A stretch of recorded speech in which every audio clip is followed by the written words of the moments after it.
Hello friends, আমি দেবজ্যোতি। তো Bangla movie going audience এবং বাংলা মুভি লাভার্সের জন্য লাস্ট কয়েকদিন খুব এনকারেজিং একটা সাইন ছিল। কারণ বাংলা যে দুটো সিনেমা কাবুলিওয়ালা এবং প্রধান, তারা কিন্তু ডানকি এবং সালারের এত স্টিপ একটা কম্পিটিশনের মধ্যে এসেও খুব ভালো পারফর্ম করছে। আপনারা যদি বুক মাই শো লাস্ট কিছু দিনে ফলো করেন তো দেখবেন প্রচুর শো কিন্তু হাউসফুল গেছে, বিশেষ করে 25শে ডিসেম্বর। তো বিভিন্ন ফিগার উঠে আসছে, 1 কোটি, 1.5 কোটি, 2 কোটির বক্স অফিস। যে ফিগারগুলো আমি কোট করবো না কারণ সেগুলো আদেও রিলায়েবল নয়, বাট কাবুলিওয়ালা এবং প্রধান কিন্তু খুব ভালো চলছে, এই বিষয়ে সন্দেহ নেই। এবং আরও একটা এনকারেজিং সাইন যেটা হচ্ছে ডানকি এবং সালার দুটোরই কিন্তু বক্স অফিসে একটা স্টিপ ডিক্লাইন এসছে। তো গোয়িং ফরওয়ার্ড বাংলা দুটো সিনেমার কিন্তু শো বাড়তে চলেছে এবং 26শে জানুয়ারি ফাইটার আসা অবধি এই বাংলা দুটো সিনেমা কিন্তু টানবে। তো এটার থেকে টেক অ্যাওয়েজটা কি, what are the takeaways from this box office success of Kabuliwala and Pradhan? আমি 4টে পয়েন্ট বলবো। 4টে পয়েন্টের মাধ্যমে আমরা বোঝার চেষ্টা করব যে এই সিনেমা দুটো সাকসেসের বিহাইন্ড রিজনটা কি। Number 1, genuine star. দেখুন, আপনার যদি বর্তমান 2023-এর পৃথিবীতে সিনেমা চালাতে হয়, আপনার স্টার লাগবে। লোকের এখন প্রচুর রিক্রিয়েশনাল অপশানস আছে। তো আপনি যদি ওই ফেস ভ্যালুটা না দিতে পারেন, ওই একটা আইডেন্টিফাইং ফেস না দিতে পারেন, লোকে কিন্তু দেখতে যাবে না।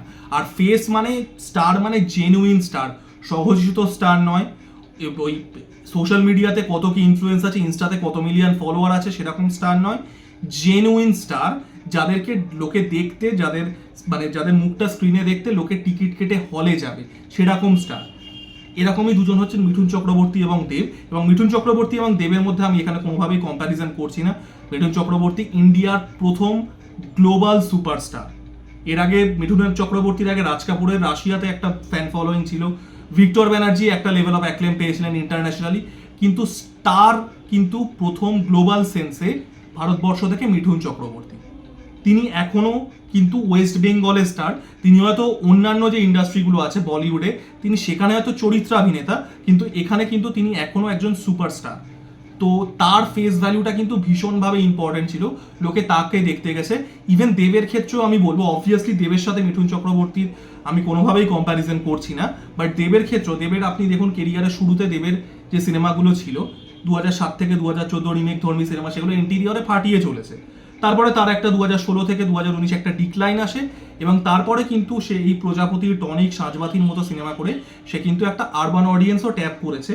এবং এখন দেবের কাছে কিন্তু আরবান অডিয়েন্স এবং রুরাল অডিয়েন্স ইন্টিরিয়ারে দুটোই কিন্তু আছে। এবং প্রধান কিন্তু মানে দুদিকে চলার মতনই সিনেমা। প্রধান কিন্তু ইন্টিরিয়রেও ভালো চলবে বলে আমার বিশ্বাস।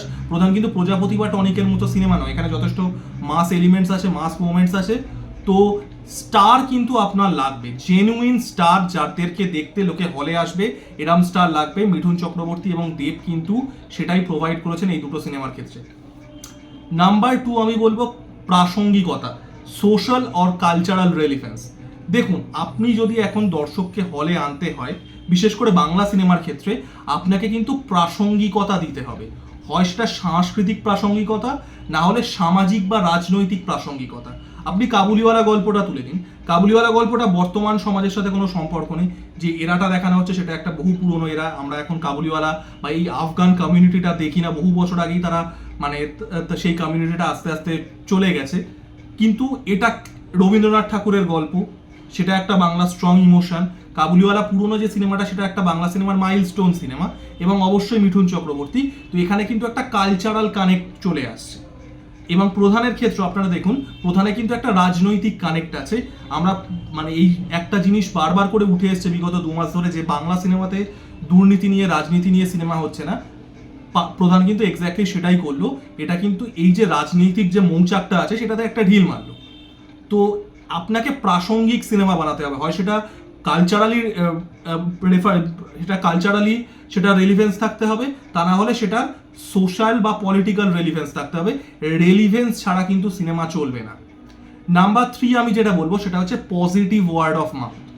এবং এটা কোভিড পরবর্তী বাংলাতে তো প্রচণ্ডভাবে দেখা যাচ্ছে যে আপনি যদি জেনুইন ভালো সিনেমা বানান, সেটা যদি অডিয়েন্সের সাথে জেনুইন কানেক্ট করে, তাহলে কিন্তু যতই অবস্টেকেল আসুক, যতই স্লো স্টার্ট নিক, সেটা কিন্তু একটা অডিয়েন্স পাচ্ছে। আমরা গত বছর দেখলাম অপরাজিত আর বল্লভপুরের রূপকথা, দুটো দারুণ সিনেমা, দুটোতেই pure word of mouth hit, কোনো স্টার নেই, কোনো কিচ্ছু নেই, pure word of mouth hit. এবছরের শুরুতে আমরা অর্ধাঙ্গিনী দেখলাম, pure word of mouth hit, সেই অর্থে কোনো বড় স্টার নেই। রক্তবীজের ক্ষেত্রে আমরা দেখলাম, রক্তবীজে কিন্তু যখন মানে রক্তবীজ পুজোর সময় আসছিল, সেটা সেটা একটা আন্ডারডগ সিনেমা ছিল, বাঘাযতীন আর দশম অবতারের হাইপ অনেক বেশি ছিল, সেটা দেখুন পুজোয় সব থেকে বেশি কালেকশন করলো। আবারও পজিটিভ ওয়ার্ড অফ মাউথের জন্য কাবুলিওয়ালা আর প্রধান দুটোই কিন্তু লোকের ভালো লাগছে, দুটোই লোকের সাথে কানেক্ট করতে পেরেছে। গ্রাউন্ড লেভেলে এটা কিন্তু খুব স্ট্রং একটা ওয়ার্ড অফ মাউথ আছে, এবং এই সিনেমা দুটো দেখবেন লং রানে ব্যবসা করছে। আপনি যদি ভালো সিনেমা বানান, এমন সিনেমা বানান যেখানে লোকে কানেক্ট করতে পারছে, তাহলে কিন্তু লোকে যাচ্ছে হলে। আমরা বাংলা অডিয়েন্সকে অনেক সময় মানে প্রচন্ড আনফেয়ারলি ক্রিটিসাইজ করি যে বাংলা সিনেমার পাশে দাঁড়ায় না অ্যান্ড অল দ্যাট, যে বাংলা সিনেমা দেখতে যায় না। আপনি যদি ভালো সিনেমা বানাচ্ছেন, সেটা কিন্তু লং রানে ব্যবসা করছে পজিটিভ ওয়ার্ড অফ মাউথের জন্য। তো এইটা কিন্তু কাবুলিওয়ালা এবং প্রধানকে খুবভাবে হেল্প করতে চলেছে। এবং ফোর্থ এবং ফাইনাল পয়েন্ট আমি বলবো, সেটা হচ্ছে টার্গেট অডিয়েন্স। দেখুন এই পয়েন্ট নিয়ে আমি গত মানে কয়েকটা ভিডিও আগেই একটা ভিডিও করেছিলাম, যে এই যে বাংলা সিনেমাতে কমার্শিয়াল সিনেমা হচ্ছে না, মাস সিনেমা হচ্ছে না, এই যে ন্যারেটিভটা আছে না, এটা খুব ফ্লড একটা ন্যারেটিভ। অ্যান্ড এই ন্যারেটিভটা পুশ করে আপনি এমন একটা কন্টেন্ট বানানোর চেষ্টা করছেন that does not have a addressable audience. Actual এই অডিয়েন্সটা, এই যে এজেড অডিয়েন্সটা, এটা কিন্তু এখন কোর অডিয়েন্স, এবং এই এজেড অডিয়েন্সের গ্রুপটা, এটা তাদের কিন্তু জীবনে রিক্রিয়েশনাল অপশনস কম। আপনি দেখবেন আপনার মানে যে যারা বাড়িতে বয়োজ্যেষ্ঠ আছে, তারা কিন্তু তাদের হাজার একটা রিক্রিয়েশনাল অপশান নেই। তারা হয়তো সিনেমা দেখছেন, হয়তো ওটিটিতে সিনেমা দেখছেন বা সিরিয়াল দেখছেন, তাদের কিন্তু জীবনে মানে রিক্রিয়েশনাল যে অপশানসগুলো, সেগুলো কিন্তু খুব সীমিত।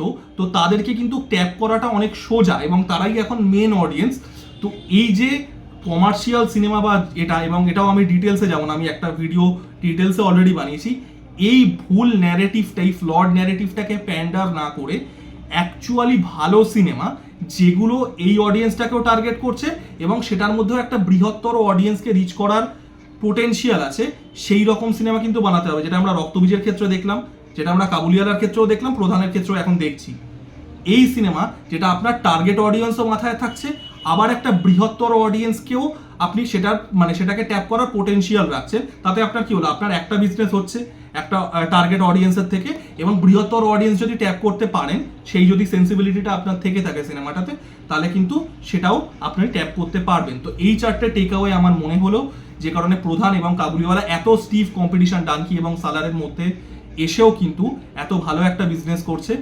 তো আমার ভিডিওটা কেমন লাগলো জানাবেন, লাইক, কমেন্ট এবং সাবস্ক্রাইব করে আমার পাশে থাকুন। ধন্যবাদ।